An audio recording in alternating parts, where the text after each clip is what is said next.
Hello everyone. आज है 27 फरवरी और आज इस वीडियो में हम बात करने जा रहे हैं फ्यूचर ग्रुप की कंपनियों के बारे में और रिलायंस इंडस्ट्रीज के बारे में भी। इस वीडियो में हम बात करेंगे कि आखिर चल क्या रहा है, जो डील होनी थी वो क्यों अटकी हुई है और फ्यूचर में ये डील होगी कि नहीं होगी, इसके क्या कॉन्सिक्वेंसेस होंगे।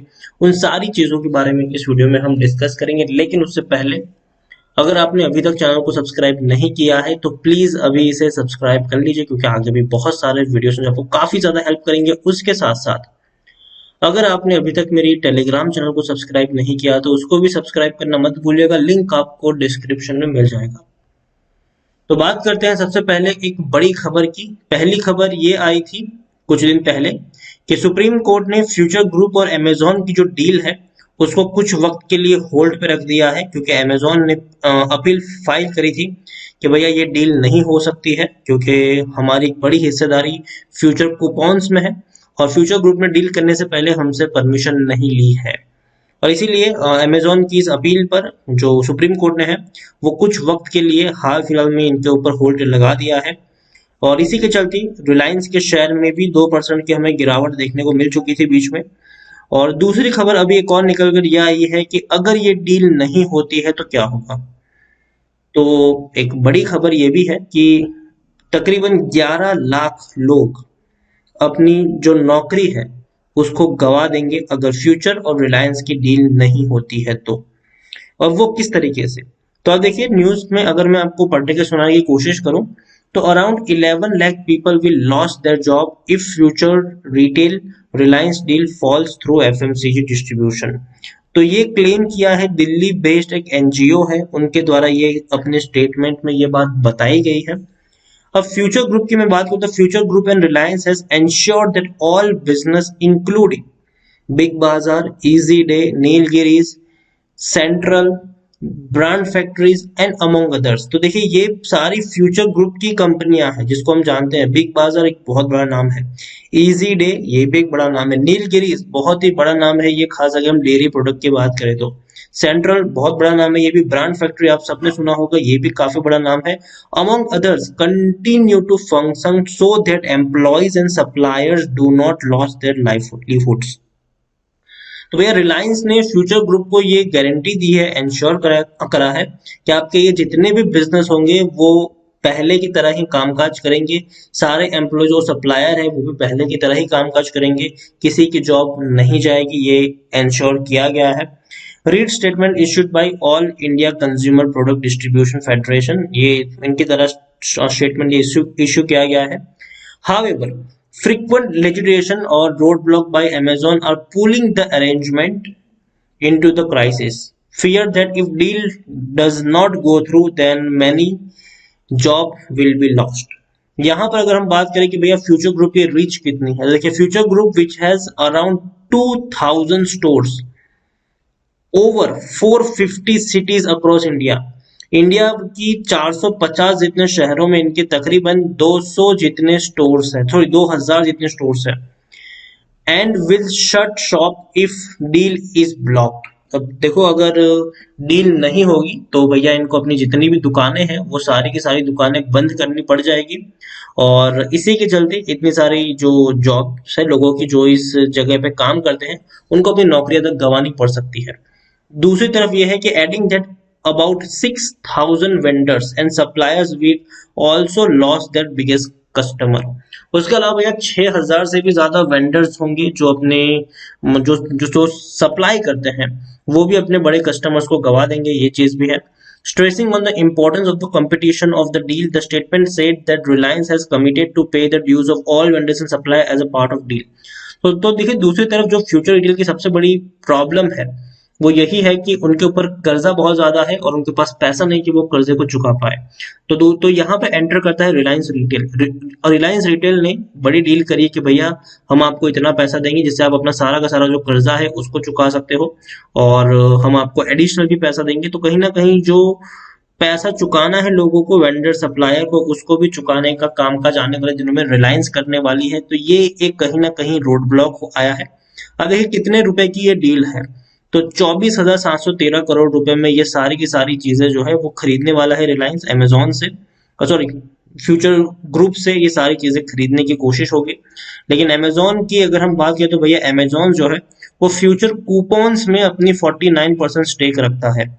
अमेजोन के पास भैया 49% की स्टेक है फ्यूचर कूपन्स में।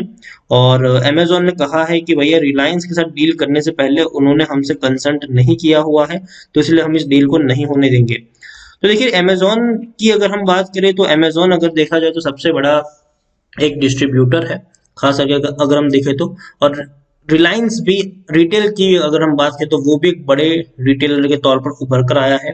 तो दोनों एक दूसरे के कंपिटिटर्स हैं। अब जिसके पास फ्यूचर ग्रुप होगा उसका अपर हैंड रहेगा इंडिया में, अगर हम यहाँ पर देखने की कोशिश करें तो अगर रिलायंस के पास आता है तो रिलायंस की ग्रोथ बहुत ज्यादा बढ़ जाएगी और फ्यूचर ग्रुप कहीं ना कहीं सरवाइव हो जाएगा।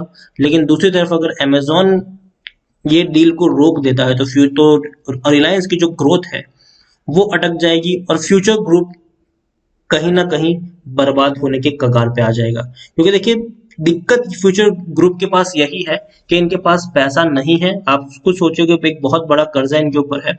अब इन्होंने जिन लोगों से कर्जा लिया था अब उनको पैसा चुकाने हैं। उन्होंने रिलायंस के साथ डील करी। रिलायंस ने कहा ठीक है हम आपको इतना पैसा देंगे और आप बदले में आपका ये चीजें हम ले लेंगे। तो दिक्कत यहाँ पर ये हुई है कि जब डील हो गई तब उन्होंने सबको कहा कि भैया अब आपको पैसा मिल जाएगा मिल जाएगा मिल जाएगा। अब जब डील अटक चुकी है तो जिन लोगों को पैसा चुकाना है वो तो भैया पैसा मांगे कि भैया हमारा पैसा कहाँ पर है। तो दिक्कत यहाँ पर यही आ रही है कि फ्यूचर ग्रुप के पास कर्जा बहुत ज्यादा है, चुका नहीं पा रहे। रिलायंस पैसा तब तक इनको नहीं दे पा रहा है जब तक डील नहीं हो जाती है। तो दोनों ही कंपनी अटक चुकी है अमेजोन की अपील के वजह से। लेकिन फिर भी मुझे लगता है कि आने वाले दिनों में रिलायंस और फ्यूचर ग्रुप की डील हो जाएगी।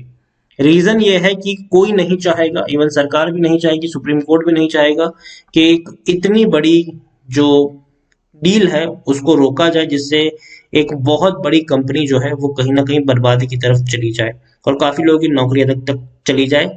और इंडिया में है तो भैया इंडिया में तो शायद मुझे लगता है कि मुश्किल है कि रिलायंस से आप टक्कर ले पाओगे। ये थोड़ी सी मुश्किल वाली बात है। लेकिन फिर भी अमेजोन एक बहुत बड़ी कंपनी है, वर्ल्ड की सबसे बड़ी कंपनी है।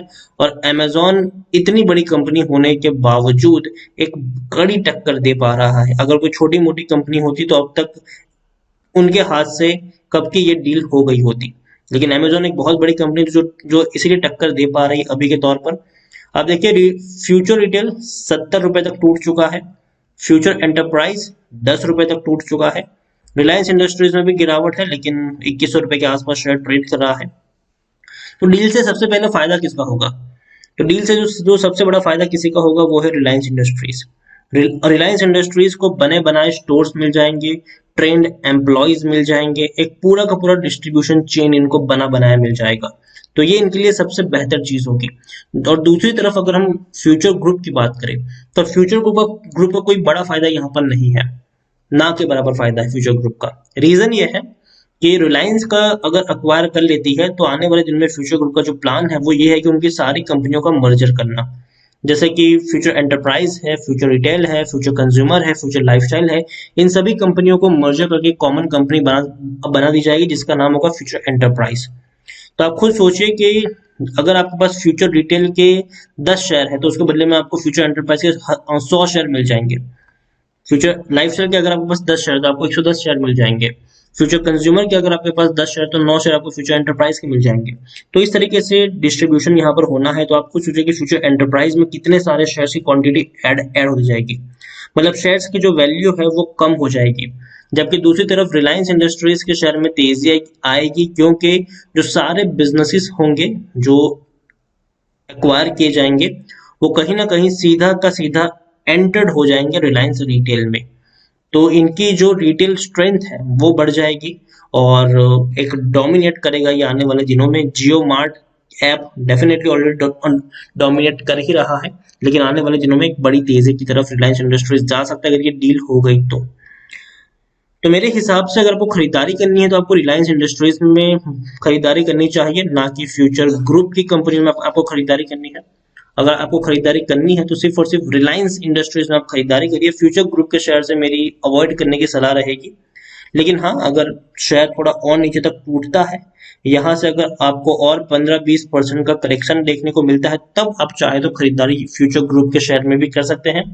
लेकिन रिलायंस इंडस्ट्रीज एक एवरग्रीन शेयर है, जब चाहे तब आप यहाँ पर खरीदारी कर सकते हैं लॉन्ग टर्म के लिहाज से, अगर आपका नजरिया कम से कम यहाँ पर 5 या 6 साल का हो। क्योंकि रिलायंस इंडस्ट्रीज अब सिर्फ ऑयल एंड गैस तक सीमित नहीं है, टेलीकॉम में बड़ा नाम है, रिटेल में बड़ा नाम है, कंपनी धीरे धीरे टेक्नोलॉजी में जा रही है। तो कहीं ना कहीं अगर हम बात करेंगे तो एक बड़ा पोटेंशियल है इस कंपनी में, तो नजर रखिए इस कंपनी के ऊपर। और जहां तक बात है इस डील की, अमेजोन को भी पता है कि डील उनके फेवर में नहीं होने वाली है, लेकिन अमेजोन चाहता है कि डील जितना डीले हो उतना अमेजोन का फायदा है, क्योंकि अगर डीले होती जाएगी तो फ्यूचर ग्रुप अपने आप बर्बाद हो जाएगा। तो अमेजोन यहाँ पर सिर्फ और सिर्फ जीतने के लिए नहीं, बल्कि इस डील को डीले करवाने के लिए खेल रहा है, जबकि रिलायंस और फ्यूचर ग्रुप जो है वो इस डील को पूरी हो जाने के लिए खेल रहे हैं। तो फायदा यहाँ पर रिलायंस का होगा, डील होती है तो, नहीं होती है तो एक झटका रिलायंस को भी लग सकता है, क्योंकि रिलायंस की पूरी जो रिटेल की ग्रोथ है वो रुक जाएगी यहाँ से। तो नजर रखिए इस डील के ऊपर, और अगर आपको खरीदारी करनी है तो मेरे हिसाब से फ्यूचर ग्रुप की जगह आप रिलायंस इंडस्ट्रीज के शेयर पर दाव खेल सकते हैं। तो वीडियो को यहीं पे एंड करूंगा। पसंद आया हो तो प्लीज लाइक करें, शेयर करें, चैनल पर अगर पहली बार है तो प्लीज सब्सक्राइब करें। और जो डील यहाँ पर हो रही है फ्यूचर ग्रुप की और रिलायंस की, उसके बारे में आप क्या सोचते हैं वो भी मुझे कमेंट में लिखकर बता सकते हो। और आपका भी क्या कहना है कि किसके पास फ्यूचर ग्रुप जाना चाहिए, रिलायंस के पास या अमेजोन के पास, तो वो भी आप मुझे कमेंट में लिखकर उसके बारे में भी बता सकते हैं। Thank you.